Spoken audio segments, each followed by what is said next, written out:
యేసుక్రీస్తు నామమున మీకు నా శుభాకాంక్షలు. ఎలా ఉన్నారు? బాగున్నారా? సంతోషంగా ఉన్నారా? ఏమిటి ఈ స్థలం? ఎంతో అందమైన సౌందర్యమైన తోటలు ఉన్నవి, వివిధముగా చూపిస్తున్నారు. ఇది ఎక్కడ ఉన్నదని అనుకుంటున్నారా? ఇది ఒమాన్ అన్న ఒక దేశము ఉన్నది కదా, అరబు దేశాల్లో ఉన్న ఒమాన్ దేశము. అందులో మస్కట్ అనే పట్టణము. ఆ పట్టణములోనే ఇంత అందమైన తోటను నిర్మించారు. చాలా అందంగా తీర్చిదిద్దారు. అదేమిటంటే అరబు దేశాలలో కొన్ని దేశాల్లో మాత్రమే కొండలు ఉంటాయి. ఈ ఒమాన్ దేశములో అనేక కొండలు. ఈ పట్టణము చుట్టూ కొండలే, ఒక ప్రక్క సముద్ర తీరము. ఒక ఎడారి ప్రాంతములో ఈ విధంగా చెట్లు, వృక్షములన్నీ చాలా డబ్బు ఖర్చు చేసి పరామర్శించి బాగా పెంచి పోషించారు. ప్రజలు ఇక్కడికి వచ్చి సేద తీరాలి, చూసి ఎంజాయ్ చెయ్యాలి అని ఒక ప్రభుత్వమే ప్రజల మీద ఎంతో అక్కరతో ఒక ఎడారిని సస్యశ్యామలమైన భూమిగా మార్చితే, ఆకాశం భూమిని కలుగజేసిన దేవుడు తన బిడ్డలైన మన కొరకు ఆయన ఏమేం చేయుదురు కదా. అందువలన మీరు సోలిపోకండి, దేవుడన్నిటినీ చూసుకుంటారు. ఈ దినము హగ్గాయి 2వ అధ్యాయము 5వ వచనంలో మీకొక వాక్కునిచ్చుచున్నారు. ఏం చెబుతున్నారు తెలుసా? నా ఆత్మ మీ మధ్య ఉన్నది గనుక భయపడకుడి, నా పరిశుద్ధాత్మను నేను మీకు ఇచ్చెదను. ఆయనెప్పుడు మీకు తోడుగా ఉండును, కనుక భయపడకుడి. దేవుడు తన పరిశుద్ధాత్మను మనకు ఇచ్చారు.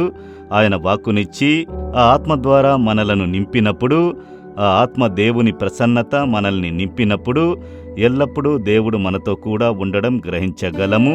ప్రభువే ఆత్మ దేవుడు. ప్రభు ఆత్మ ఎక్కడ ఉన్నదో అక్కడ విడుదల ఉన్నదని బైబిల్లో చదువుతున్నాము. కనుక ఆత్మనున్నది ఊరికే వచ్చి వెళ్లడము కాదు. ఆత్మ దేవుడు.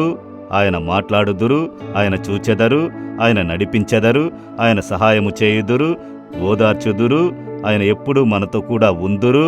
దేవుడు ఆత్మగా ఉన్నాడు కదా, మనుషులు ఆయన్ని చూడలేరు కదా. కనుక ఆ దేవుడు పరిశుద్ధాత్ముడుగా మనలోనికి వచ్చి నివసించి, నేను నీతోనే ఉన్నాను, భయపడకు భయపడకు అని ధైర్యపరుస్తూ ఉన్నారు. కనుక ఆయనే యేసు మనతో ఎల్లప్పుడూ ఉండుట గ్రహించున్నట్లు చేయును. కనుక ఈ పరిశుద్ధాత్మను ఎప్పుడూ నింపబడుడి. ఉదయమునే లేచి ఆత్మతో నింపబడి ప్రార్థన చేయుడి.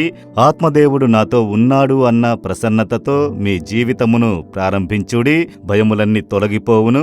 భయపడే పరిస్థితి వచ్చినను వెంటనే హృదయంలో ఒక శబ్దం వినిపించును, భయపడకు, నేను నీకు తోడయ్యున్నాను. ఆ ఆత్మదేవుడు మీలో నుండి మాట్లాడును. ఎంత సంతోషము! ఈ దినం మాట్లాడుచున్నారు కదా. ఇప్పుడు ఈ మాట వినేటప్పుడు దేవుడు హృదయంలో చెప్పుచున్నారు కదా, భయపడకు కుమార్తె, భయపడకు కుమారుడా అని. అది ఆత్మదేవుడు.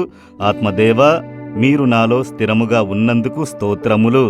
దేవా, మీ ఆత్మను నాకు అనుగ్రహించినందుకై స్తోత్రములు. నా భయములన్నీ మార్చినందుకు స్తోత్రములు, స్తోత్రములు. యేసు నామములో amen, amen. Jesus redeems Telugu YouTube ఛానల్ను సబ్స్క్రైబ్ చేయండి. సబ్స్క్రైబ్ బటన్ను క్లిక్ చేయండి మరియు బెల్ బటన్ను నొక్కండి.